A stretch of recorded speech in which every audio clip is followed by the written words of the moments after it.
afternoon, everybody. This is Times Nation business segment, The Turning Point. Today we have with us Mr. Anand Varadarajan from Asit C, Mehta Investment Intermediates Ltd. Sir, today we are here to know about your company's expansion and its mutual fund distribution network. And we're really happy to have you here. Firstly, I would like to start with the journey which has been till now. Right. Thank you very much, Ruchi and Times Nation for taking some time to meet up with us.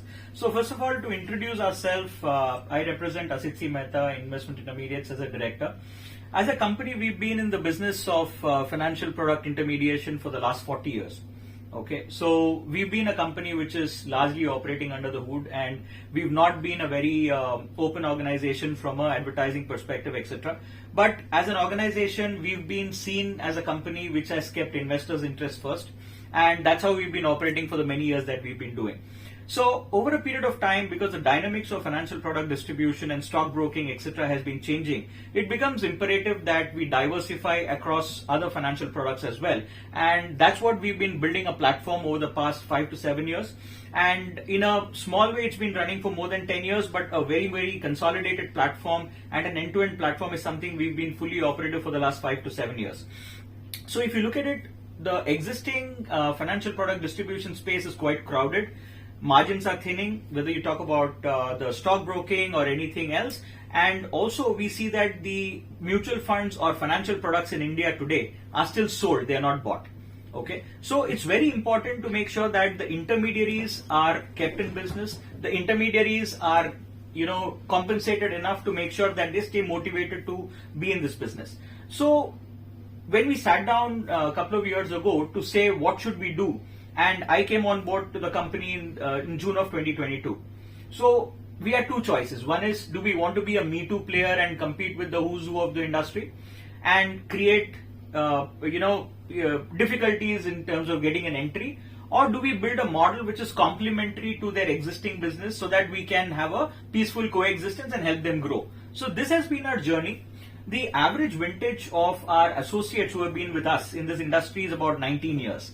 So we've been an organization which has put our business associates and our partners and our client interest first before we look at anything else that we do on our business side. So it's been pretty interesting, and I think the next few years are going to be far more interesting to us. So when I joined the company, and Mr. Asit Mehta and Mrs. Deena Mehta, who are our promoters, so I told them that for the last 40 years, what we've been doing is ACM 1.0, and this is the new avatar, and we're bringing ACM 2.0, right? So that's the objective, and we are very excited about the next 5 to 7 years to come. Right. That is so good to know. Like, I would like to know that since you mentioned that you joined in June 2022, what have been like the potential hurdles that you've seen in your way for like the past 1 year per se? Yeah. Right. So, like you see, first of all, if you look at the financial product intermediaries today, they are working in a current state of things. They have a certain business model, they have their own software, they have their set of clients, and they have a certain way of functioning. Okay. So when you try to go and tell them that you're bringing a replacement to their existing model, there's a lot of resistance in terms of whether they want to do things with us or not. And then as it is, the revenues in this business model are quite thin. And the only way, if you want to really, brush shoulders with the big boys, is that you go and work on a model where you're just acquiring business and not earning money. Okay, that's not something that we really wanted to do. So the key challenges have been, how do we get an entry?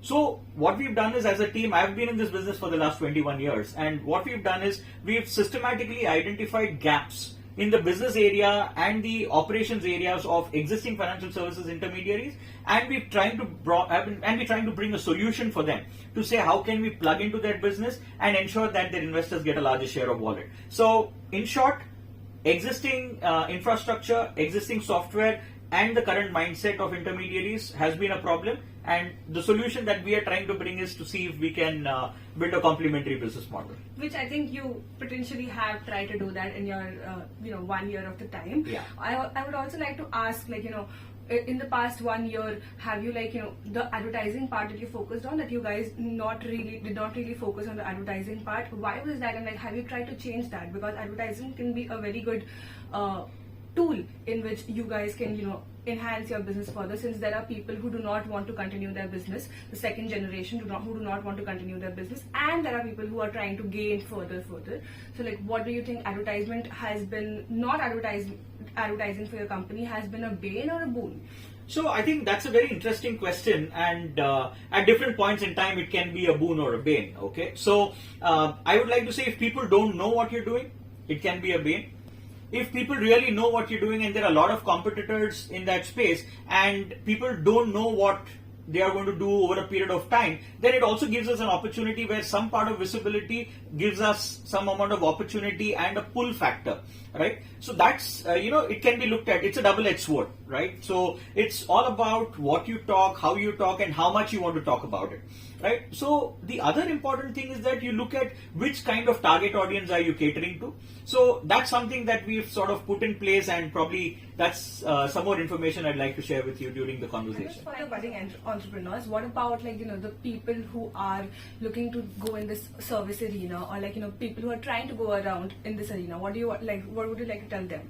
Right. So, like I said, there are, if you look at the financial intermediary life cycle, there are various phases that people go through. The first part is what we already spoke about, the budding entrepreneurs. How do we make sure that they are sustainable in their business in the beginning phase? And the second phase, where they have some amount of AUM, considerable amount of revenues coming in, etc. That phase is something where people are self-sustainable, and they won't really need a lot of support from that standpoint.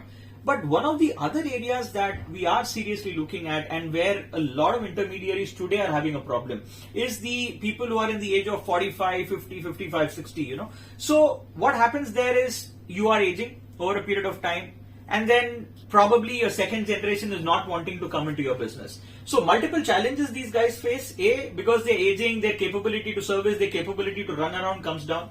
Second, with the emergence of the online platforms and private banks and a lot of other young guys coming into the business, there is a risk these guys run of losing their existing clients, and hence, over a period of time, their existing cash flows and their existing revenues gets compromised. So what do?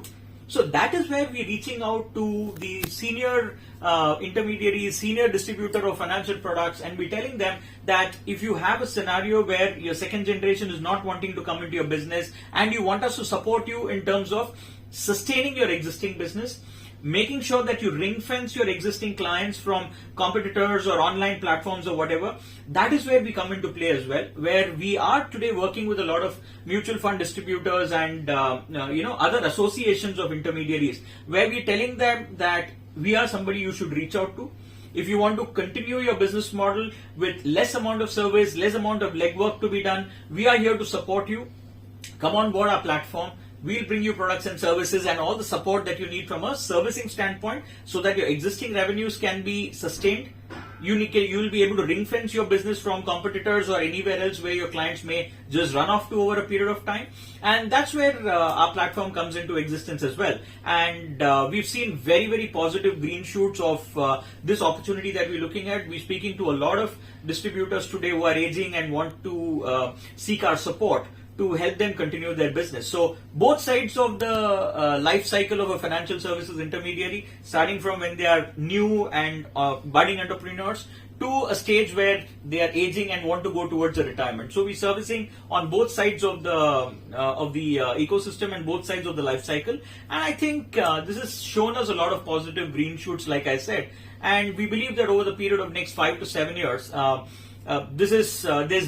we can't really put a number as to how much this will grow over a period of time, and I think the opportunity is infinite. Lastly, I would like to know the message you would have as you have an experience of 21 years, which is like a lot in this field. So what is your message for the budding entrepreneurs, for the people watching behind the camera? Right. So I think one of the things that we really want to say is, for budding entrepreneurs, is the only way to succeed and to have a scalable business is put your investor first.